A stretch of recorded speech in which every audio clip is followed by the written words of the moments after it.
So what I'm going to be talking about is Bousfield localization. But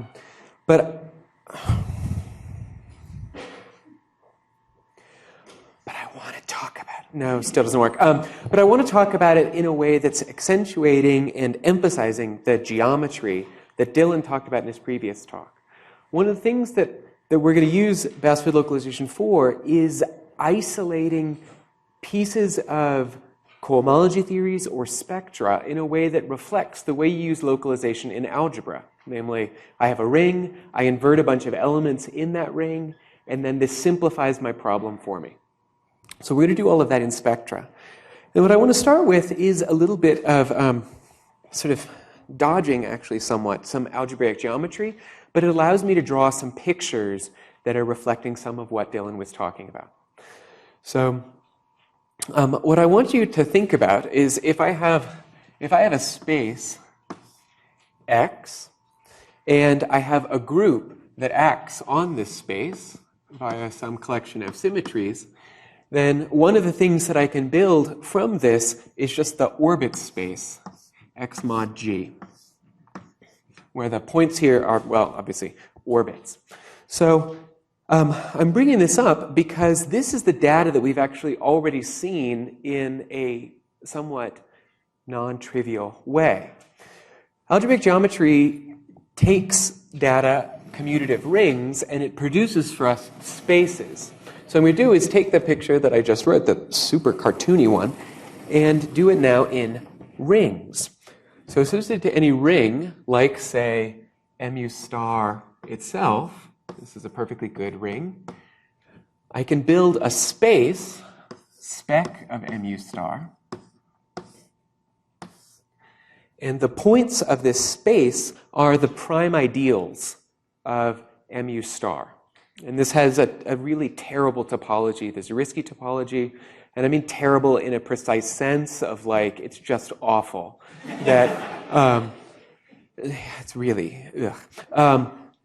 But that turns this into a topological space, and then I can understand maps from, say, spec of some other commutative ring R into spec of mu star is the same thing as maps from mu star into R. So this space represents a contravariant functor on, say, schemes, or these spaces in algebraic geometry, that takes a scheme to the set of formal group laws on that scheme.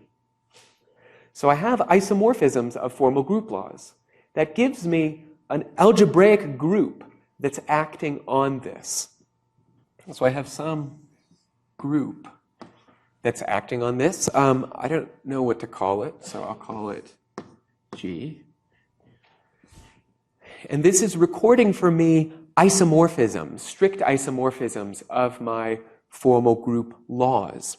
And so what I want to do is form something like this quotient space, spec of mu star mod G.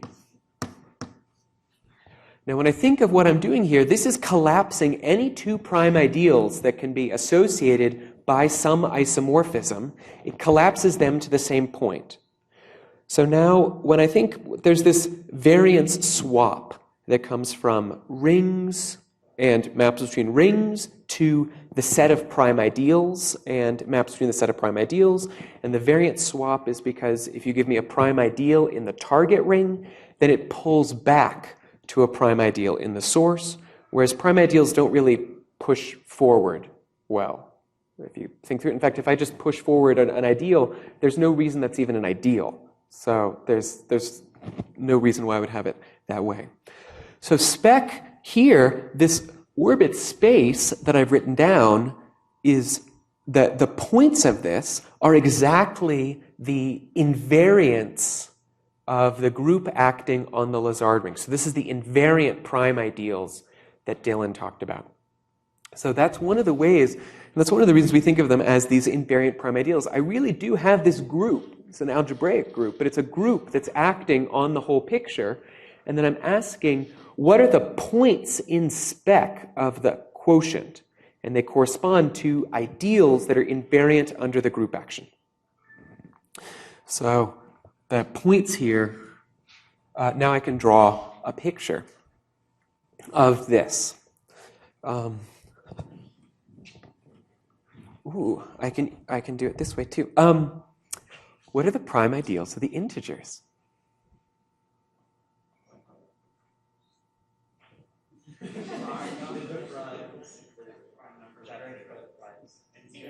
The primes and 0. So down here I have spec of z. And this is some point, which is the ideal 0. And then I have a point corresponding to the prime ideal 2, a point corresponding to the prime ideal 3, and so on.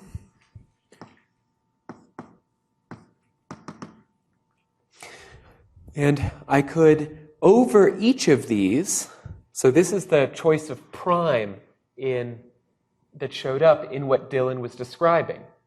The invariant ideals started with a choice of prime in the integers, and then I had those others, the VIs. So here I'm going to have each of these is a choice of prime. I'm actually going to ignore this one. So 0 behaves differently. We're going to talk about rationalization again later. But then if I start with 2, then I have the ideal 2. Then I also have another point. That's the ideal 2 and V1. Then I have another point, the ideal 2, V1, V2, and so on. And I have this for each of these. I have over all of my my primes in Z, so over all my points in Z, I have a tower, and they all look formally the same. It's just a sequence of ideals. I got to say, this is a really, really simple picture. I mean, I don't really have that many points. If I just asked you, what are spec of polynomials in one variable, then this is one that you know. I mean, if I was working over a field, like FP, and I did spec of polynomials in one variable over FP, then I've recorded all of the field extensions of FP. And if I was working over Z, then I have all of the primes and all of the finite field extensions over those primes. There's a huge amount of data that's being recorded, and that's just one polynomial generator. This has countably infinitely many polynomial generators. This is big. But when I collapse out the group action, it becomes much, much smaller. And the other part that Dylan told us about is the height filtration. So I have two things that I can consider. I have the notion that's like, what happens when I kill these? So that corresponds to some closed set. I'll talk about those in a minute. But I want to think of these as actually being a collection of little open sets in this. So here's one, and then here's another little open set. And the open sets that I'm describing, I can think of as the open sets that correspond to height at most something. So the very bottom one that I wrote down is height at most 0. Well, if I'm height at most 0 and I'm also height at least 0, then I'm height 0. So that's why there's only the 1 point there. When I'm at height at most 1, I could have been height 0, or I could have been height 1, and then it continues on. So I get this sort of solar system-y kind of picture that's showing up, and it's recording for me, well, a map out of this is some isomorphism class of formal group law, and the isomorphism class of that formal group law has height at most 1. And then a map out of something up to here, say, is an isomorphism of class of a formal group law, and the isomorphism has height at most 2. Because I had V0 was P, V1 is height 1, and then for V2 I had up to height at most 2. So that's the geometry that you should keep in mind here. I have this solar system of points that are all orbiting the height 0 point. Now, one of the other things that Dylan told us is now if I only drew what happens at 2, and so I actually really want to think just 2 locally. And so the way that you can think of what Dylan was describing for the P local case and for BP, this is just recording for me the 2 local BP.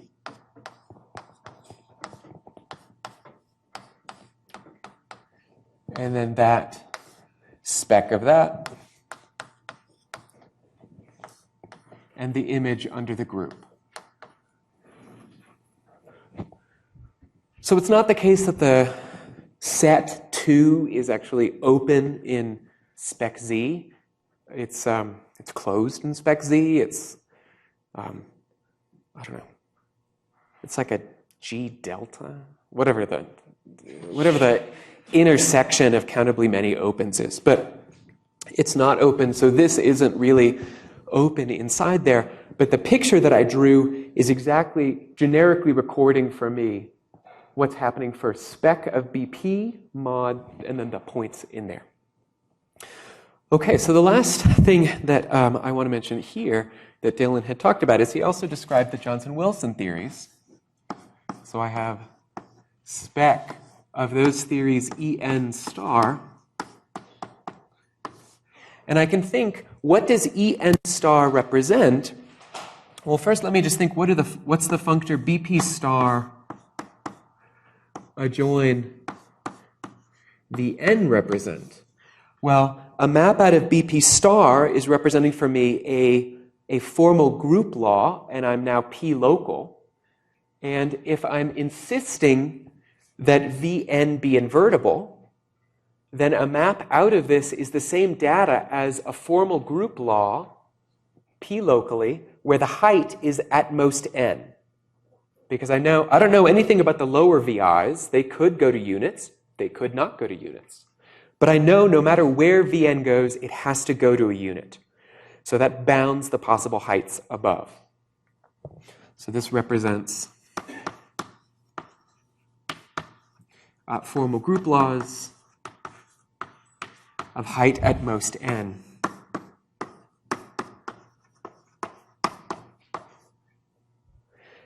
And then I don't really care about the other VIs at that point. The VIs beyond Vn are immaterial.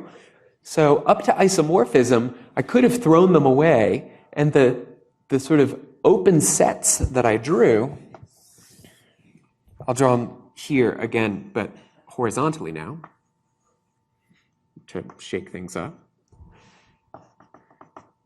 This one I can think of as just spec of E0. This open set I can think of as spec of E1, and so on, spec of E2, and so on. So it's, remember, the key thing here is I'm allowing myself, I'm just looking at isomorphism classes of formal group laws, because I was taking formal group laws mod isomorphism. So that's literally what I'm doing. And so I'm saying that anything that's height at most 2 can actually be represented as this map out of spec of E2 star rather than out of the BP Bn inverse. So this gives me a chance to introduce a few other players. So the closure, basically none of these points is closed.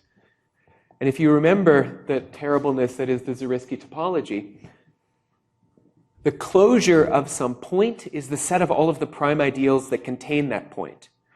Where these prime ideals are all nested. So in this case, the closure operation is you just take everything beyond some point. This is like, on the one hand, this is a really easy way to describe the topology. On the other hand, this is about as far as you can get from Hausdorff and be a space. Every open set contains this point. That's like, I don't know, that's super sucky in terms of trying to separate this point from any of the others. And the point's not closed. This is even T1. I mean, the whole thing, it's a mess.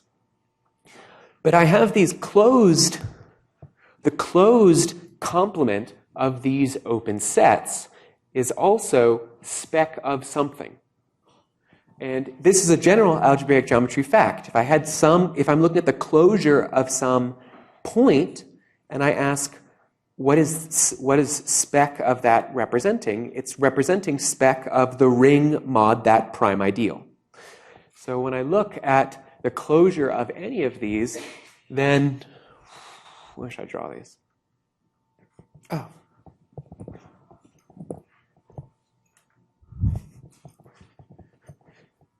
The closed set, that's the complement of this, this is also spec, but it's spec of BP star mod the ideal, in this case generated by P, V1, and V2.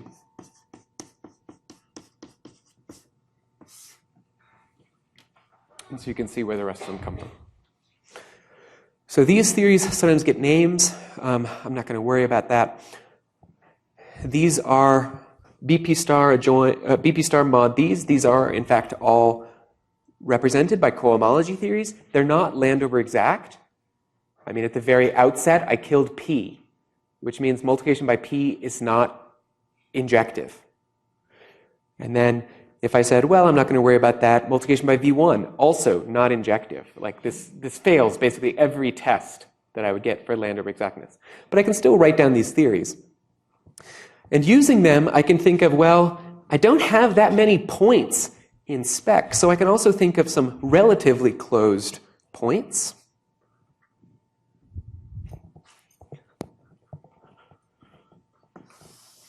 Like, say, this one.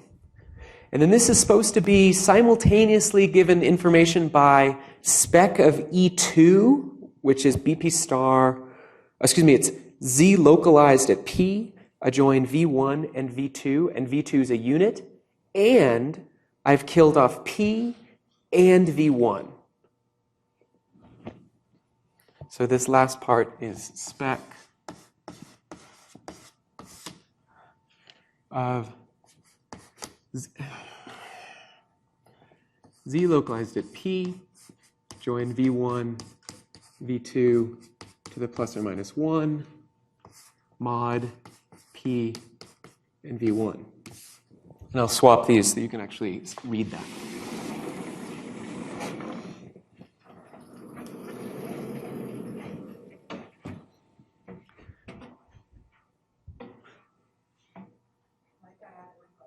Yes? Why wouldn't where the V3, V4, and V5 and everything go?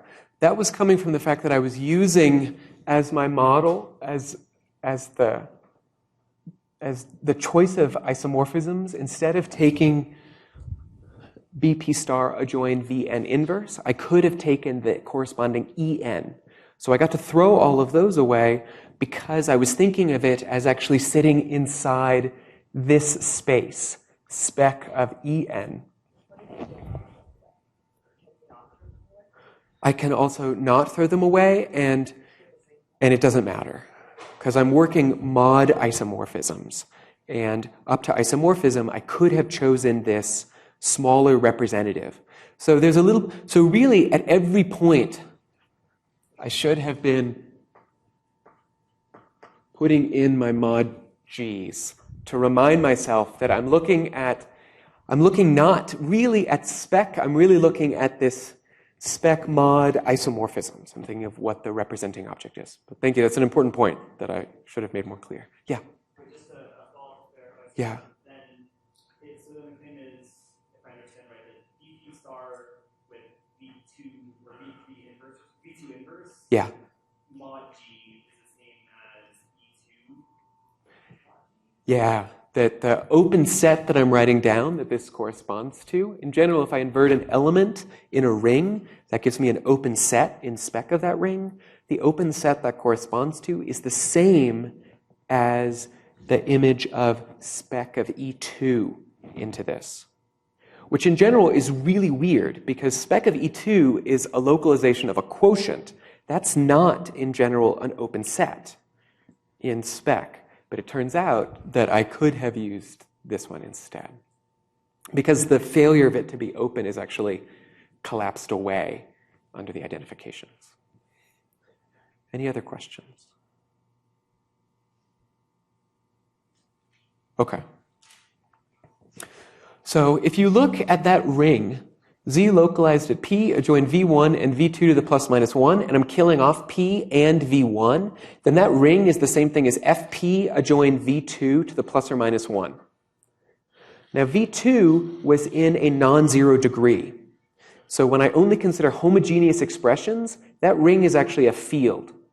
It's a graded field. The failure of a Laurent polynomial to be invertible is the fact that a Laurent polynomial need not be homogeneous. If I have a homogeneous Laurent polynomial, it's invertible, and I only have the one generator. So the last thing that I need is we have a homology theory.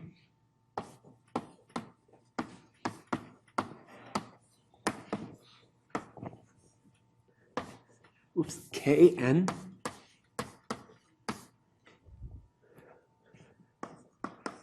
such that a few things hold. First, Kn of the Kn homology of the zero sphere is just Fp adjoin Vn to the plus or minus 1, and it's complex orientable.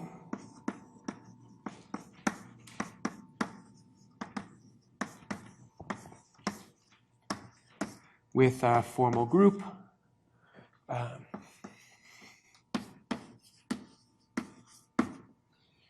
law isomorphic to the one up there, which I'll just indicate with the fact that that's the only thing in that color on that board. So this is a formal group law of height exactly n, and I'm working over a field.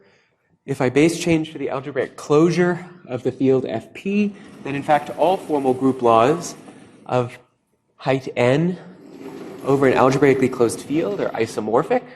So when it looks a priori like I have lots of possible choices, but really the isomorphism type is again reflected to be just a single point. And that's representing for me all formal group laws of height exactly n. That's what that point stands for. It's isomorphism classes of all formal group laws of height exactly n, and there's just one of them. So the Kn is carrying a formal group law that is height exactly n.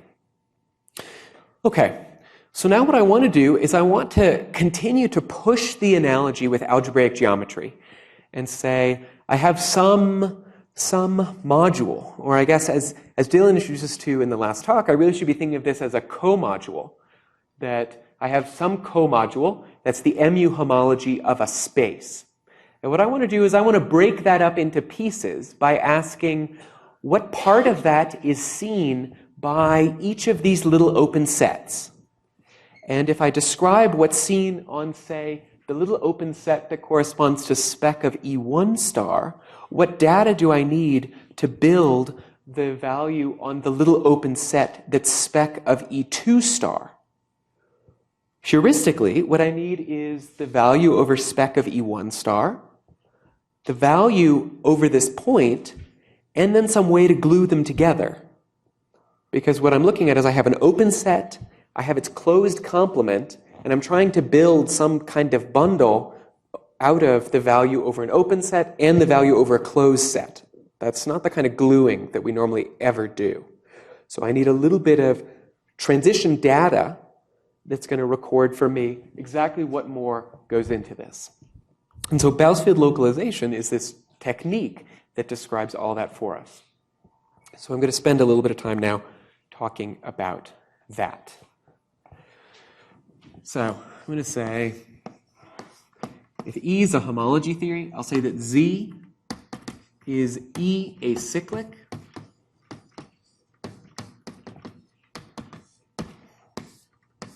if the E homology of Z is 0.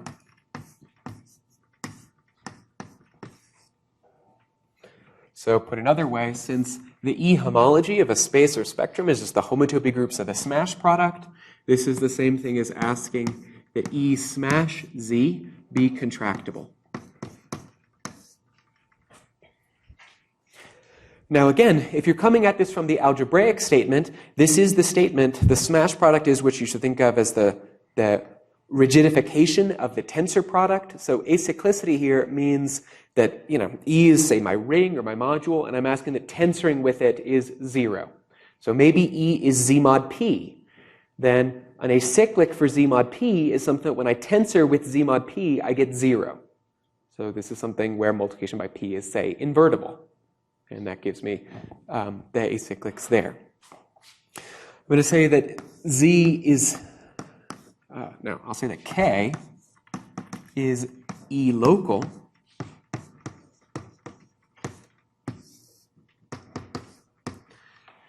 if every map from an E acyclic into K is 0. So if for all E acyclics, Z, the E cohomology, or even I just do E upper 0 of, K upper 0 of Z is 0.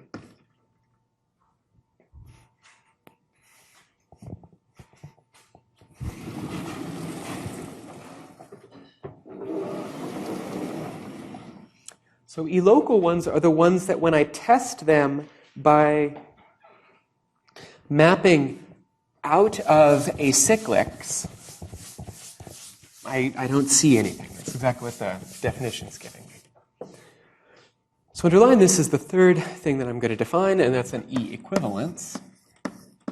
So a map F to K is an E-equivalence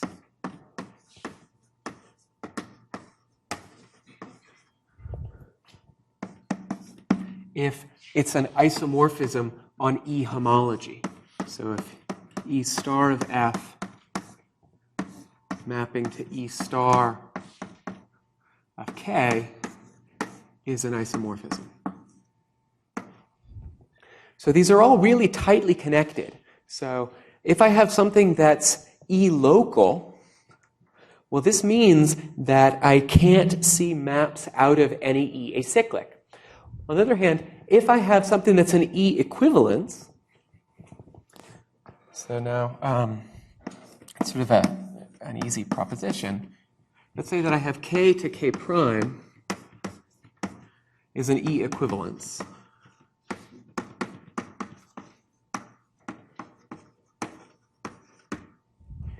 Then the induced map, and I'm really running out of letters. J is E-local. Then the induced map from homotopy classes of maps from K prime to J to homotopy classes of maps from K to J is an isomorphism. So in other words, local things are exactly the ones that can't tell the difference between things that are E-equivalent. So why is this true? Again, I guess I probably have enough time to sketch it, but I'll just say it in words. So then Dylan will have to write it down if he needs it. So the fiber of the map K to K prime by the long exact sequence in E homology is something that has no E homology. Since I assumed that K to K prime is an E equivalence, the long exact sequence, when I consider that map's an isomorphism in the long exact sequence, so the fiber is E acyclic. Now when I think of the long exact sequence for maps out of that fiber sequence into J, then I see that the failure of this to be an isomorphism is bound on either side by either maps from my acyclic, that's the fiber, into J, well that's 0, because J was local, or maps from the suspension into J, still 0, because J was local. So it's just the statement that I don't have any maps from an acyclic in. Did you have a question? Yeah, okay. What's K? K is any spectrum. Thinking about your statement, there about like the acyclicity is the same thing as like for H, you make H of 2, and then for the multiplication, and like Z spectrum with the multiplication of 2 map in the spectrum. Yeah. So you're saying that if multiplication by 2 map is invertible, you're saying that it's the same thing as that H of 2 star of Z is 0. So it is the case that if multiplication by 2 is invertible, then the HF2 homology is 0. Okay. Because multiplication by 2 is both an isomorphism, because it's invertible, and that's just functoriality, and is 0 because I'm multiplying by 2 on an F2 vector space. So if I have if an isomorph...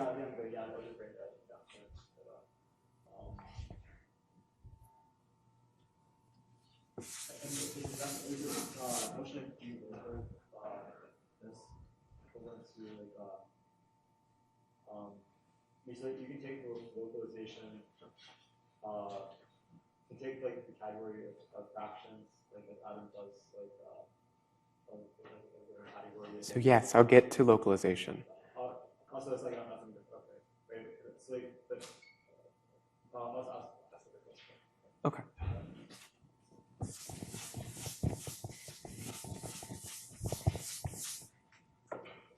Okay, so exactly as your question was anticipating, what I want to do is I want to find an approximation to any spectrum X that has the properties that the map from X to the approximation is an E equivalence and the target is E local. Because maps between E local things, they're not seeing any of the E acyclics, but I want to make sure that it's keeping it. So this is the theorem of Bousfield. In the full generality, Adams had talked about what happens in cases where I'm inverting collections of primes or also some completing there. And then he ran into set theory issues. Bousfield handled all of this, so we call it Bousfield localization.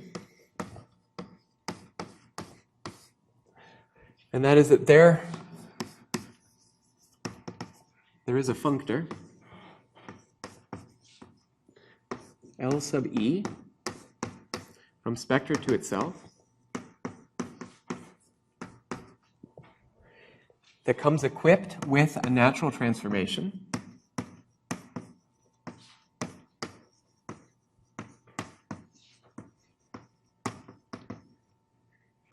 eta from the identity to LE such that a few things hold. First, eta is always an E equivalence.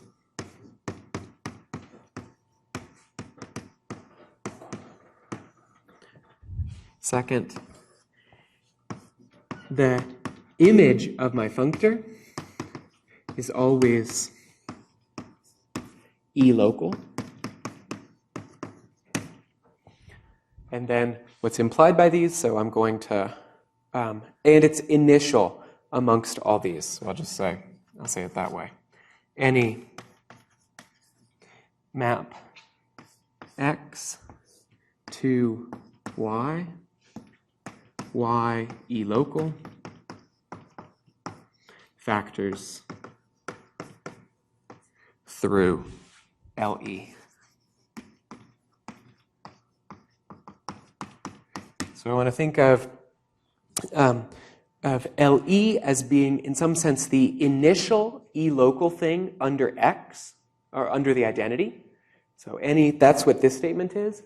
I can also think of it dually as the terminal E equivalent thing. So it's the farthest I can get from x, but I'm still E equivalent to x. Or I can think of it as the closest I can get to x, where I'm still where I'm E local. That's the one that I want. In particular, one of the things that I get is that LE is an idempotent on the category of spectra. So if I do LE twice, I get the identity.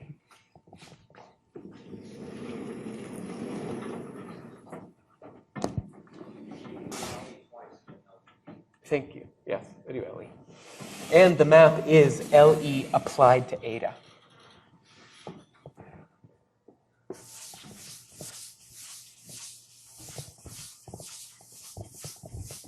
So there are several ways to build these, none of which I'm going to talk about. And that's all I'll say. So all right, I'll say a little, but as a remark. The way that you might think about it now is that there's actually a model category underlying the category of spectra. And what I've said is I've declared that I want more maps to be equivalences. So I can perform a localization on the model category of spectra, where I say things, cofibrations, so things that look like CW inclusions, they're still CW inclusions. Then the weak equivalences are now all of the maps that induce an isomorphism on E homology. That forces me to change the rest of the model category data, namely the collection of fibrations. And then in this new model structure, something is fibrant if and only if it's E-local, and the natural transformation I should think of as fibrant replacement in this other category. So it's a way that I can build it. And in categories like spectra, which are cellular, I mean sort of the nicest possible things, this is, again, I can do this functorially.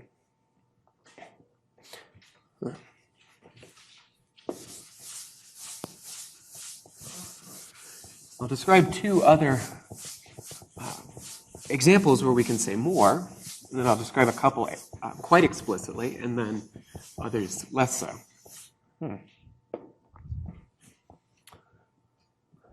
So, an example where localization is localization. Now I'm going to let J be a set of primes.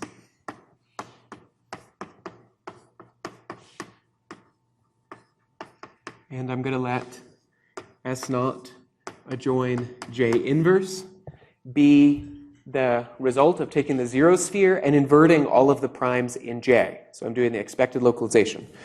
If you haven't seen this, I can describe it two ways. I can write down more spaces, so spaces whose homology is exactly any abelian group. This is the Moore space for the abelian group, Z adjoin J inverse. You can also just write it down as a colimit, where I take the zero sphere and I multiply by each of the elements of J, and I multiply by more and more of them as I move out in the sequence.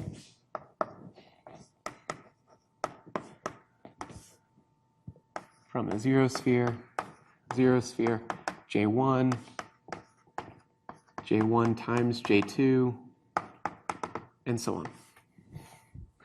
This has the effect of inverting all of the elements of J up to homotopy. So this is a ring. So this is a ring spectrum. Basically, the homology theory it represents is ring valued, because this was a ring in this case, and this is flat. And so I can ask, what's the localization with respect to this theory, the zero sphere adjoin J inverse?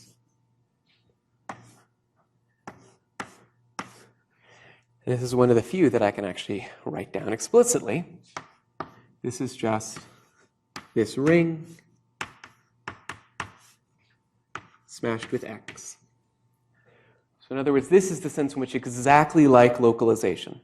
If I have some collection of elements in a ring, and I want to localize a module with respect to that collection of elements, where I'm setting those multiplication by those elements to be invertible, the colimit that I wrote down is a model for inverting elements in a ring, and then the local object is the one where multiplication by those elements is supposed to be invertible, and that's the same thing as just tensoring with my local ring.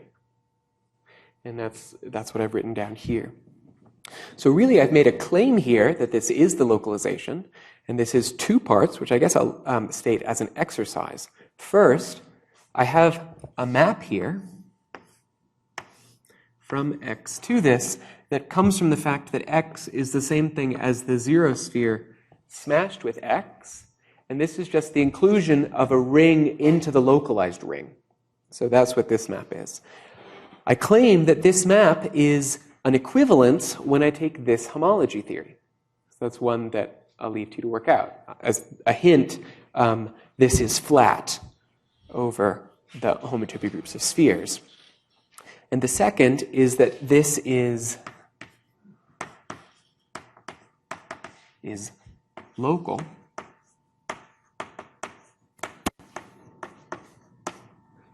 Which actually follows from a more general result that if you give me a ring spectrum and a module over that ring spectrum, then the module is automatically local. So a lot of the algebra that you're used to still goes through here. And that's the real exercise there. So for the second part is that is it supposed to sound like it's going to fall on me? Okay. There we go.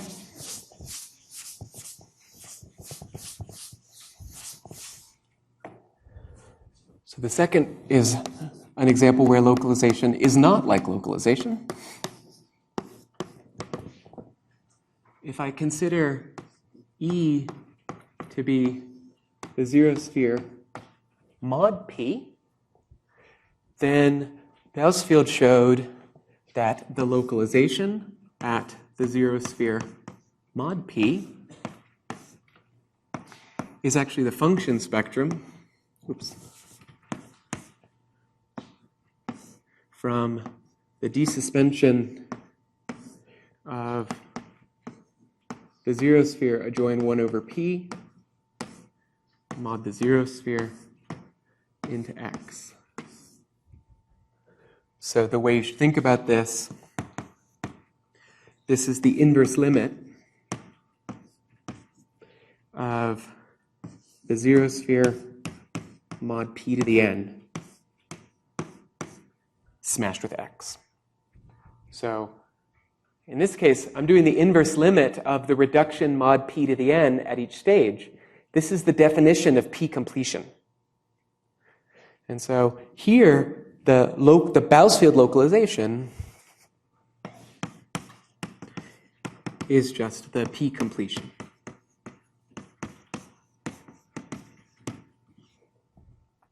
Now, I'll pause here, and if I think of the algebraic geometry again, if I can draw it here. So here was my picture of spec Z, and I'll do this at 2.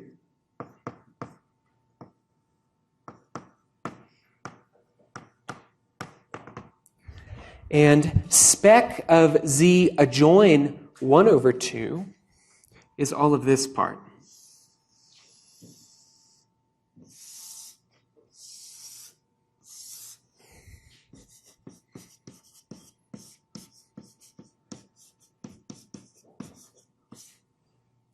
So once I've inverted 2, then 2 is not a prime anymore in this. On the other hand, I have the function field corresponding to this. So I want to think of this as spec of Z mod 2.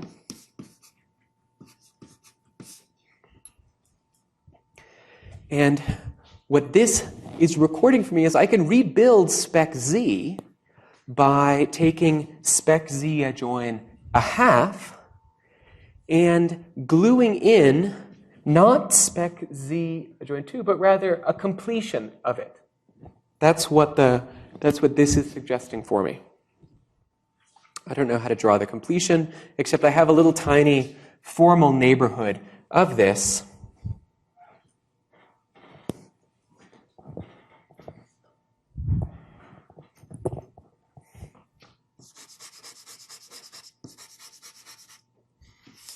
And I want to think about this as spec of the two adducts.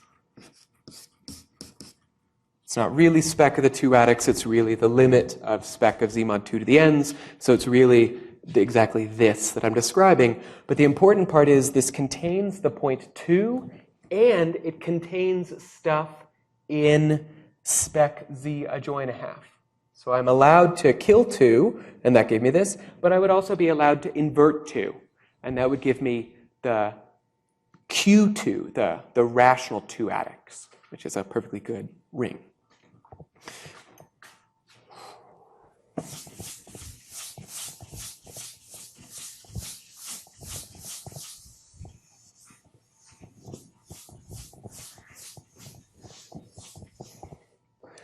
So if you happen to be following along and color coding your notes, I was actually trying to have them match up.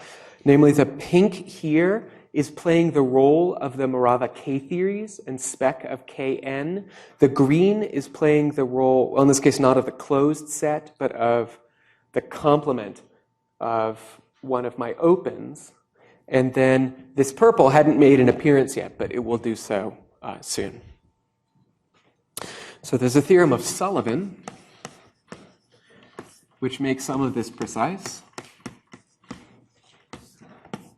And that is that we have a pullback square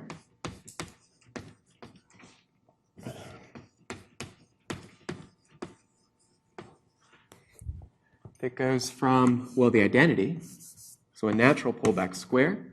And on the one hand, I could rationalize. Actually, I'll localize with respect to z adjoin 1 over p.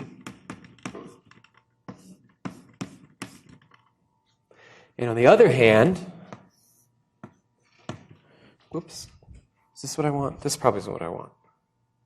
You know, I'm just going to rationalize. I could also localize at z mod p.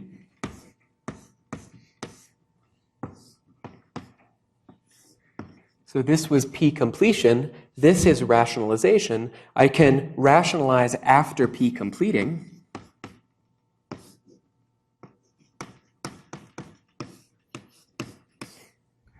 And what I get is now not x, but rather the p localization of x.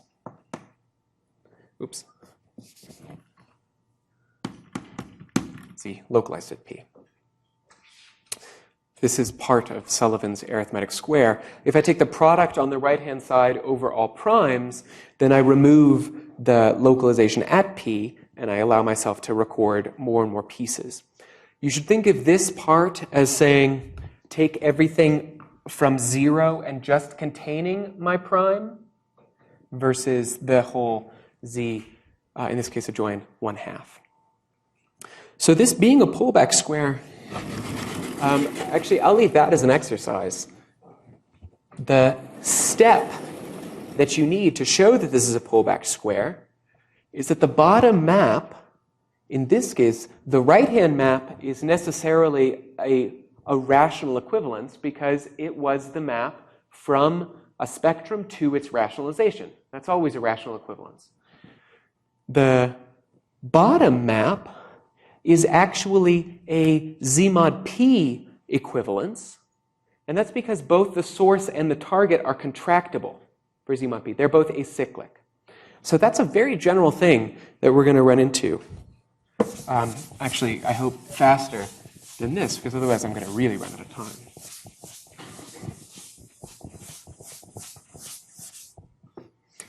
But now, actually, everything that we've built gets us to where we want to go. So first, an observation, which is really a theorem.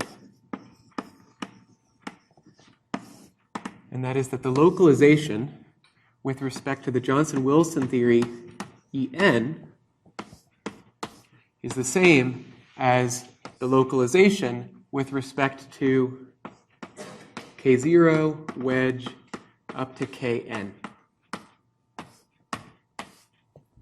So if you look back to the picture, I'm not going to redraw it. Spec of En only had the n plus 1 points, and the points corresponded to spec k0, spec k1, up to spec kn. So this is morally the statement that I can understand spec of a ring by understanding just all of the points in that ring, and that I'm not going to see anything otherwise. That's what this is telling me. As I allow n to vary, we have natural transformations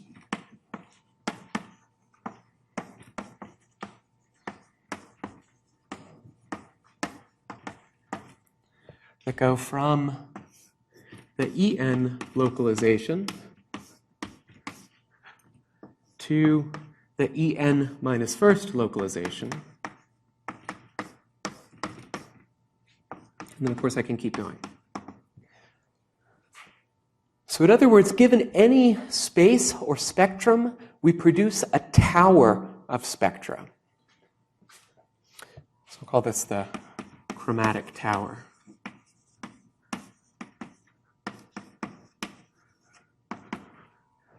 Where chromatic here, I kind of want to think of each of the KNs as describing for me another frequency of light that I'm allowing to show up in this.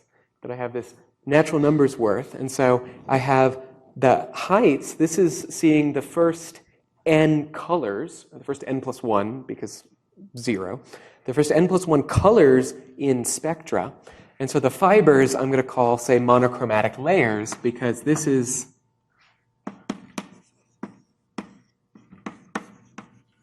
it's what happens when I add in one new color and I control everything mod having just the n minus 1 colors. Okay, so this is a central feature in a lot of what's going to show up. Understanding this tower is a really important approximation to stable homotopy theory. This is the way that we connect the homotopy theory directly with chromatic homotopy. And so the last part is a generalization of basically every part of that square. So there's two pieces that really showed up that were very nice. First, rationalization is the same thing as rationalization is that first example of Bousfield localization where I let J be the collection of all primes, like actual primes, not 0. And so when I invert all the primes, then I've rationalized. That was a kind of localization where to understand rationalization is the same thing as just smashing with a fixed object, in this case, the rational sphere. That's the first theorem.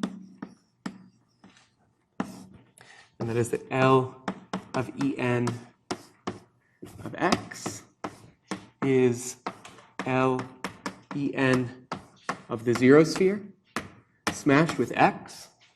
So it has the exact same property. These are called smashing localizations.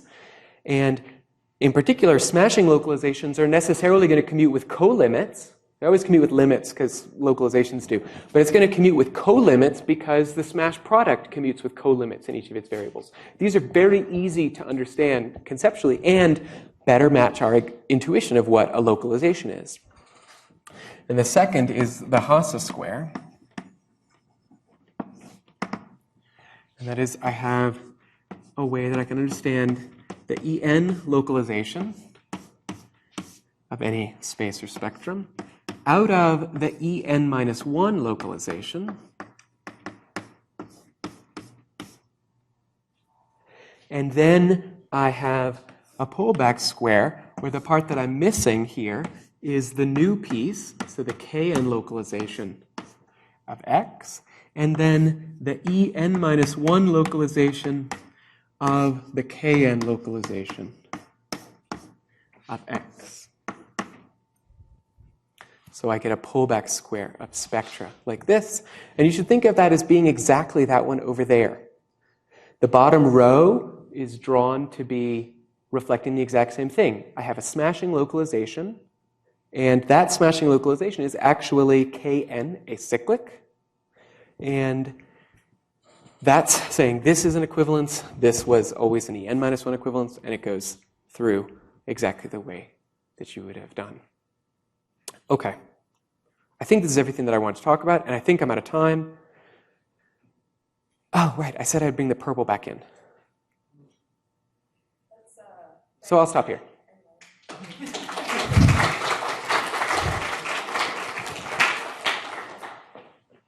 Are there any questions? Tell us what the purple does? No, I said I wanted to do it, but I didn't say I was going to do it. But okay. Of course. For you, definitely. So.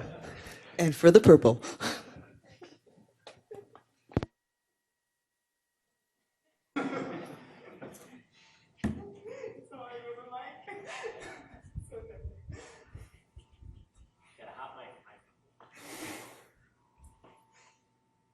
I'm not even going to go there.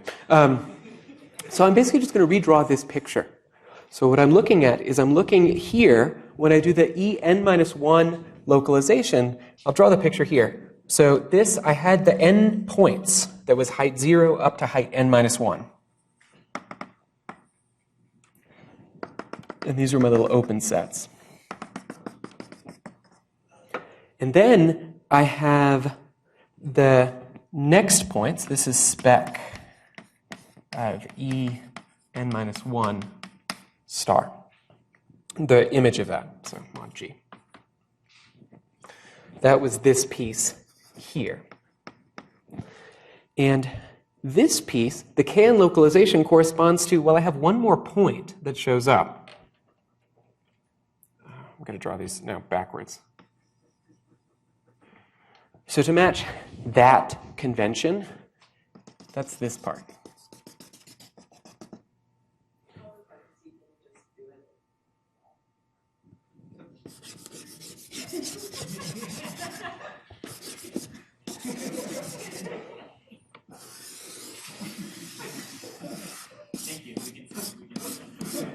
Well, now it's aesthetic. There we go. No, thank you for letting me know that it was hard to see. I don't know why people laugh when I actually express appreciation. So here, when I'm looking at Kn, remember Kn actually was what was happening at this point. And then just as with the P completion, when I consider the localization at Kn, that's not just giving me the value when I base change to this point. It's giving me something closer to I complete with respect to the ideal generated, the carved out this point. So that gives me a little formal neighborhood.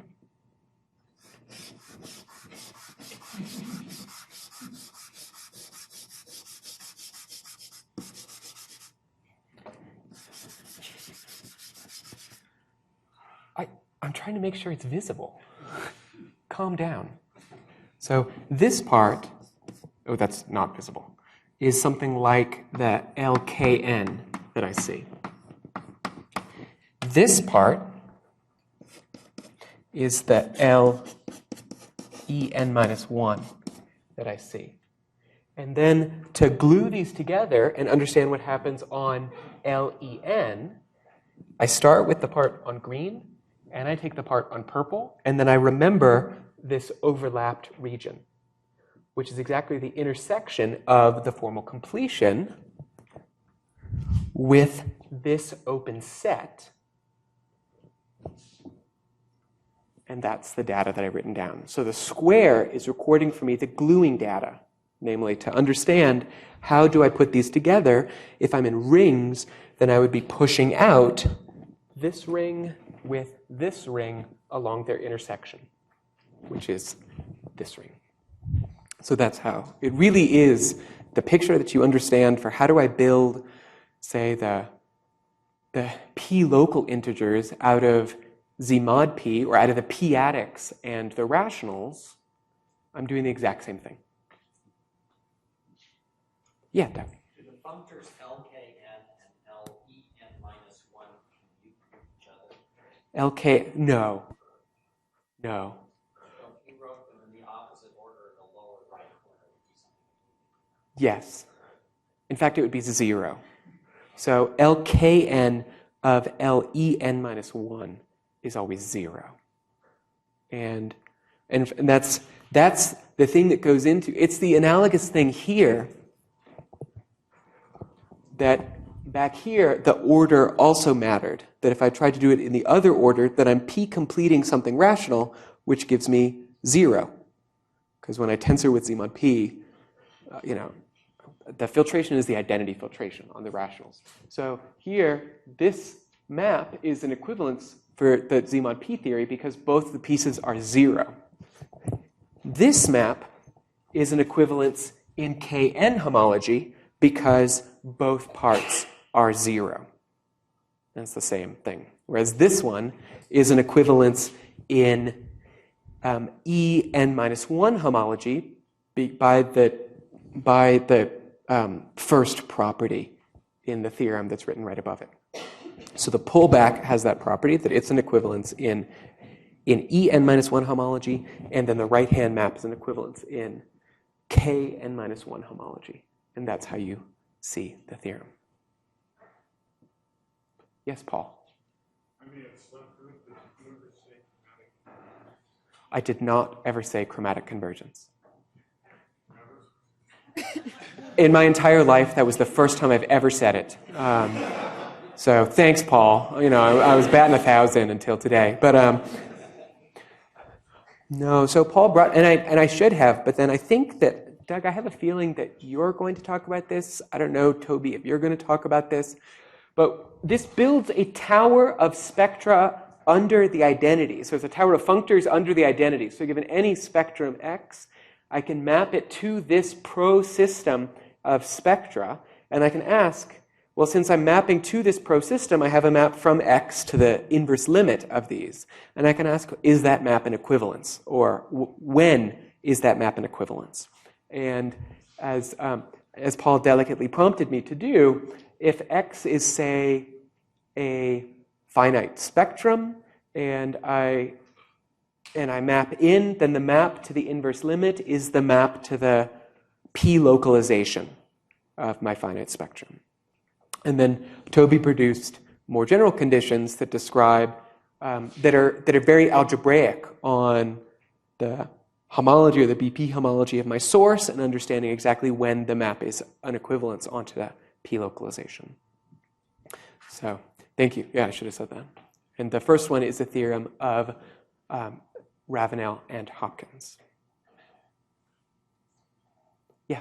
In these spec cartoons, how would the picture for spec C2 look at the picture for spoof C2?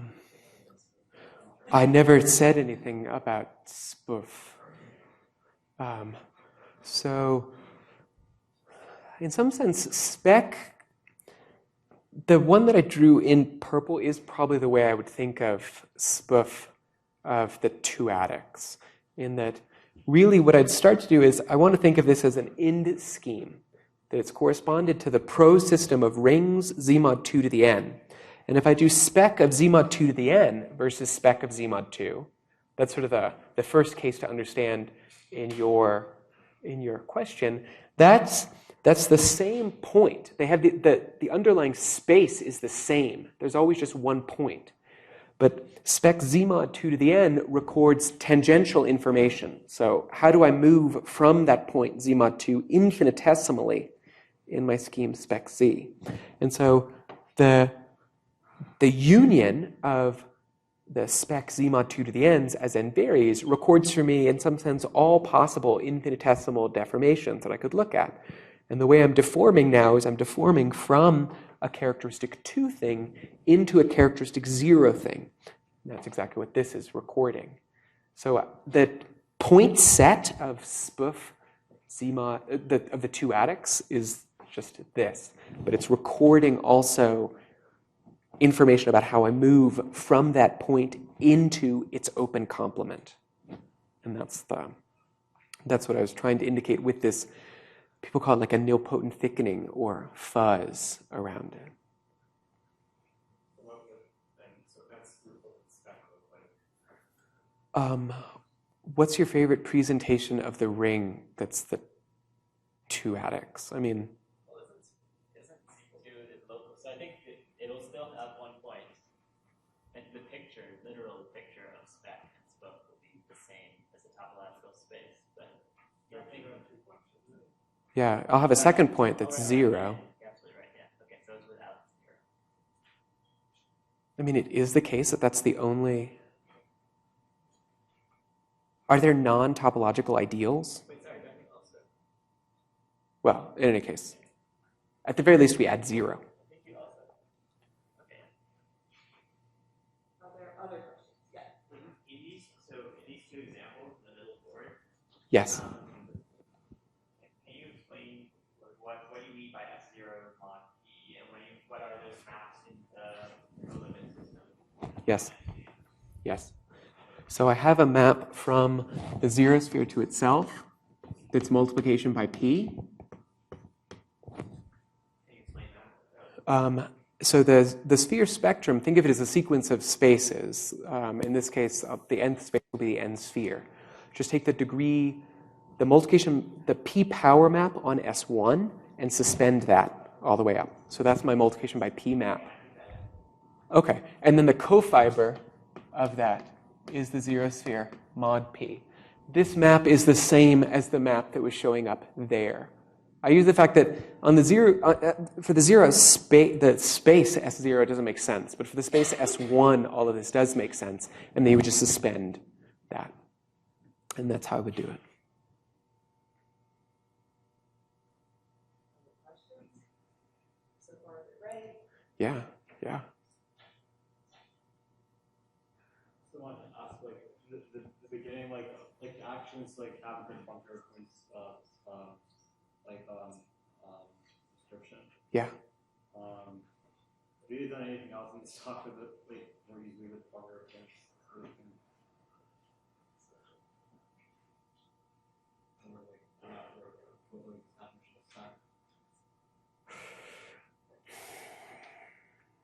Why can you repeat the question?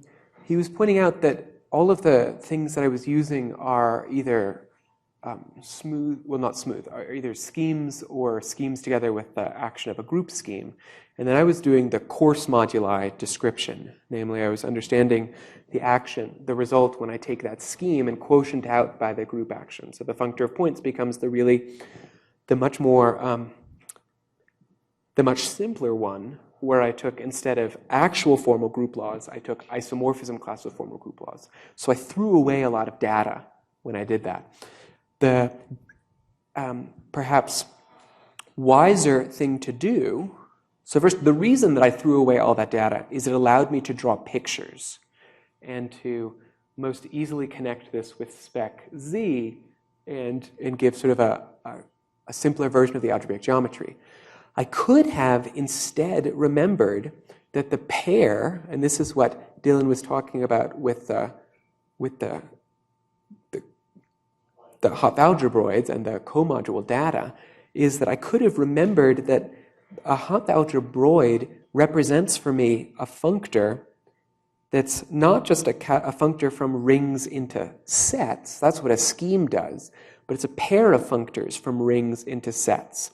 There's the one that comes in as the objects. That's what the Lazard ring represented. And then there's the one that comes in as isomorphisms. That's what that other ring represents.